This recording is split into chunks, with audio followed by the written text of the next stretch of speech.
सुरुवातीलाच एक मोठी बातमी समोर येते। अजित पवार, धनंजय मुंडे मुख्यमंत्री फडणवीसांच्या भेटीला दाखल झालेले आहेत। छगन भुजबळांनी आजच शपथ घेतलेली आहे, मंत्रिपदाची शपथ घेतली आहे। धनंजय मुंडेंच्या राजीनाम्यामुळे रिक्त जागी भुजबळांची वर्णी लागलेली आहे। दरम्यान या भेटीमध्ये काय चर्चा होणार याकडे आता सर्वांचंच लक्ष लागलेलं आहे।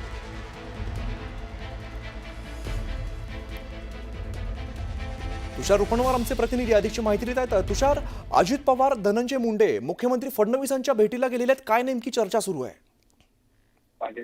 मुख्यमंत्री देवेंद्र फडणवीस यांच्या भेटीसाठी उपमुख्यमंत्री अजित पवार यांच्यासोबत धनंजय मुंडे आपल्याला पोहोचल्याचं पाहायला मिळतंय।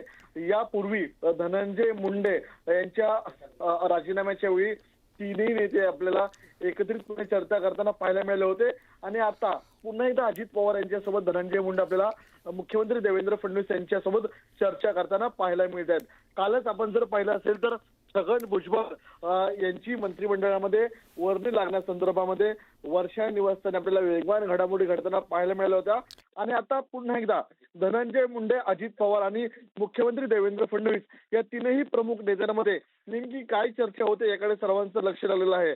आज आपण जर पाहिलं असेल तर मुख्यमंत्री देवेंद्र फडणवीस यांनी छगन भुजबळ यांच्या मंत्रिमंडळामध्ये आल्यानंतर एक महत्त्वपूर्ण विधान केलं। छगन भुजबळ हे राज्यातले नव्हे तर देशातले ओबीसीचे हे प्रमुख नेते आहेत, त्यामुळे आता धनंजय मुंडे यांचं राजकीय पुनर्वसन करण्यासाठी अजित पवार मध्यस्थी करतात का याकडे राजकीय वर्तुळाचं लक्ष लागलेलं आहे। मात्र तुर्तास तरी धनंजय मुंडे, अजित पवार यांच्या मध्यस्थीने मुख्यमंत्री देवेंद्र फडणवीस यांच्या भेटीसाठी आता वर्षा निवासस्थानी दाखल झालेले आहेत आणि तीनही प्रमुख नेत्यांमध्ये आपल्याला चर्चा सुरू असल्याचं पाहायला मिळत आहे।